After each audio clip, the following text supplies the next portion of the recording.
মাননীয় মুখ্যমন্ত্ৰী মহোদয়ে আজি নিযুত মইনা 2.0 আঁচনিখনক শুভ উদ্বোধনী কৰিলে।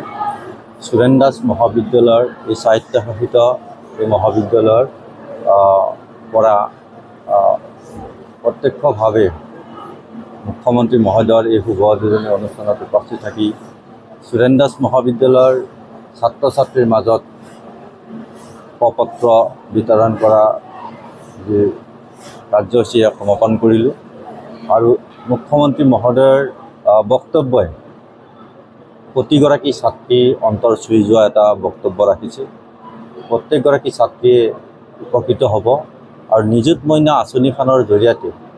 উচ্চ শিক্ষা গ্ৰহণত ছাত্ৰীসকলৰ যি বাধা হৈ আছিলে এই বাধাৰ পৰা কিছু হ'লেও ছাত্ৰীসকলে সকাহ পাব আৰু উচ্চ শিক্ষা গ্ৰহণ কৰি বিশেষকৈ সামাজিক ব্যাধি বাল্য বিবাহৰ নিচিনা এটা সামাজিক ব্যাধিয়ে যি ধৰণে প্ৰভাৱ পেলাই আছিলে তাৰ পৰা মুক্ত হোৱাৰ কাৰণে নিযুত মইনা আঁচনিখনে যথেষ্টভাৱে উপকৃত কৰিব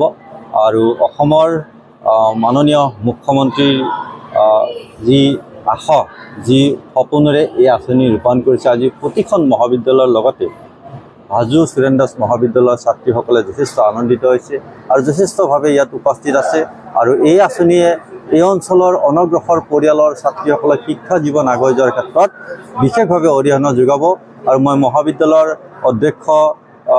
মহোদয়ৰ লগতে পৰিয়ালৰ মই শুভেচ্ছা ধন্যবাদ জনাইছোঁ আৰু বিশেষভাৱে অসমৰ মুখ্যমন্ত্ৰী আৰু শিক্ষামন্ত্ৰীক ধন্যবাদ এইকাৰণে জনাইছোঁ যে এইখন আঁচনিয়ে প্ৰকৃত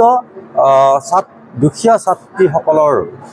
পিতৃসকলৰ সকাহ দিয়াৰ যি ব্যৱস্থা কৰিছে আৰু ছাত্ৰীসকলে শিক্ষা জীৱন আগুৱাই যোৱাৰ যি উপকৃত হ'ব এইটো এটা অতি প্ৰশংসনীয়ভাৱে